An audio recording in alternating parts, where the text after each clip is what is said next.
Hello guys. तो कैसे हो तुम लोग? कैसे चल रही है तुम लोगों की प्रिपरेशन?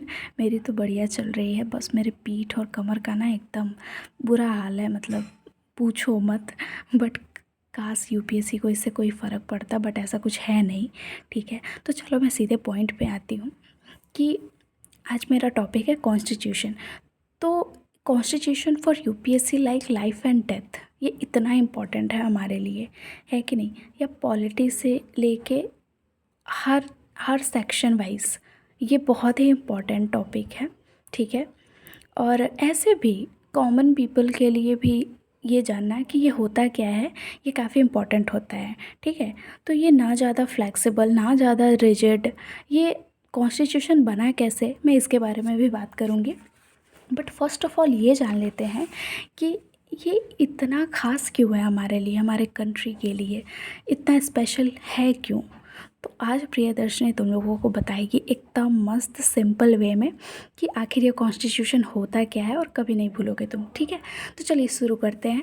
तो कॉन्स्टिट्यूशन का मतलब होता है कि एक रूल बुक है। ठीक है, जैसे अलग अलग जगह पे अलग अलग ऑर्गेनाइजेशन में एक रूल्स होते हैं, डू एंड डोंट्स। ठीक है, मतलब क्या करना है और क्या नहीं, एक अच्छा सा ये रूल्स बनाया रहता है। ठीक है, चाहे स्कूल में भी ले लो तो वहाँ के अलग रूल्स होते हैं कि ये बच्चों को फॉलो करना ही है, ये टीचर्स को फॉलो करना ही है, आप उसके बियॉन्ड नहीं जा सकते। ठीक है, कॉन्स्टिट्यूशन भी हमारा वैसा ही है, इसमें सारे रूल्स रेगुलेशन सब लिखे रहते हैं, जिसमें हम लोगों के लिए भी रूल्स है, पॉलिटिशियंस के लिए भी रूल्स है, और सबके लिए है। ठीक है, तो ये एक फंडामेंटल लॉ लैंड है। ठीक है, जो फुलफिल्स करता है, क्या फुलफिल करता है, तो एस्पायरेशन और गोल्स किसके, तो सोसाइटी के।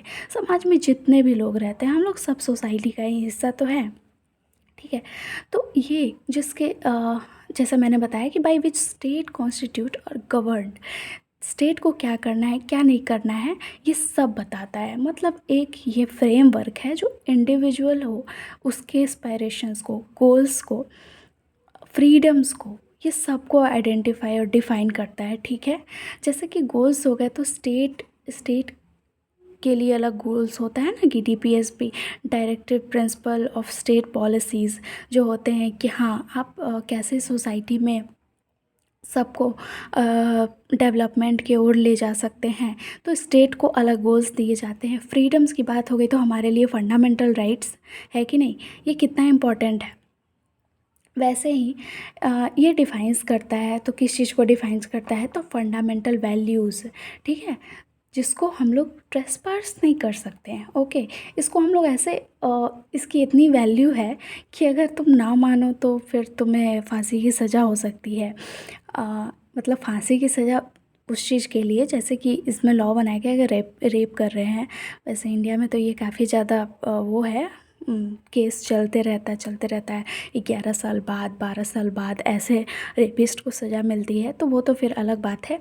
बट जो प्रोविजंस है मैं वो बता रही हूँ कि उसमें फांसी की सज़ा ही है जो क्राइम करते हैं। ठीक है, और उसके बाद इसको लिविंग डॉक्यूमेंट के नाम से भी जाना जाता है। ठीक है, कॉन्स्टिट्यूशन मतलब लिविंग डॉक्यूमेंट।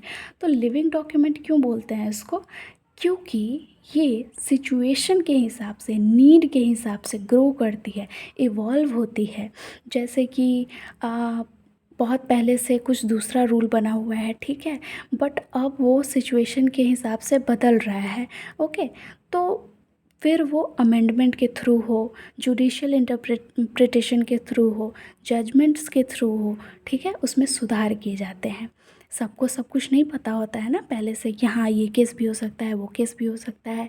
ठीक है, तो ऐसे ही गलतियाँ सुधारते सुधारते हम अच्छे बनते हैं, और हमारे लिए अच्छी अच्छी लॉज होती हैं, अमेंडमेंट्स किए जाते हैं। ठीक है, तो बेसिकली कॉन्स्टिट्यूशन का यही मतलब होता है, और ये काफ़ी इम्पॉर्टेंट है हमारे लिए, हम सबके लिए। तो हमें फंडामेंटल राइट से ही मतलब नहीं है, हमारे लिए फंडामेंटल ड्यूटीज़ भी होती है। इसमें ये भी बताया गया है कि आपको सिर्फ फंडामेंटल राइट्स को ही इंजॉय नहीं करना है, बल्कि अपनी ड्यूटीज़ को भी निभानी है, जो कि काफ़ी लोग नहीं निभाते हैं। बहुत कुछ सबको बस फंडामेंटल राइट्स ही देखना होता है। बट वी आर एडुकेटेड, ठीक है, हम लोग पढ़ रहे हैं लिख रहे हैं। और यूपीएससी का सिलेबस तो यार इतना अच्छा है कि उसको पढ़ने से समझने से बहुत कुछ पता चलता है कि हाँ कैसे एक अच्छा इंसान मतलब उसको कैसे रहना चाहिए, ठीक है। भले ही हम लोग आईएएस ना बने, मतलब मैं तुम लोग बनो यार, मतलब भले ही मैं ना बनूं बट मेरे को इतना पता चल गया है कि क्या चीज़ सही है क्या चीज़ गलत है। पता नहीं उतना पता चला है कि नहीं, बट मुझे लगता है कि मुझे बहुत कुछ पता चलता है यार। स्पेशली एथिक्स, एथिक्स ऐसा सब्जेक्ट है जो काफ़ी कुछ आपको बताता है। ऑनेस्टी, इंटीग्रिटी क्या है, कंपैशन क्या है, कैसे आप लोगों की मदद करते हो, सिंपैथी क्या है और एम्पैथी क्या है, दोनों में फ़र्क क्या होता है, ठीक है, हमें एम्पैथी दिखानी चाहिए वगैरह वगैरह। और बहुत सारी चीज़ें मैं नेक्स्ट वीडियो में बात करूँगी, ठीक है, वरना वीडियो ज़्यादा लंबा हो जाएगा फिर तुम लोग देखोगे नहीं।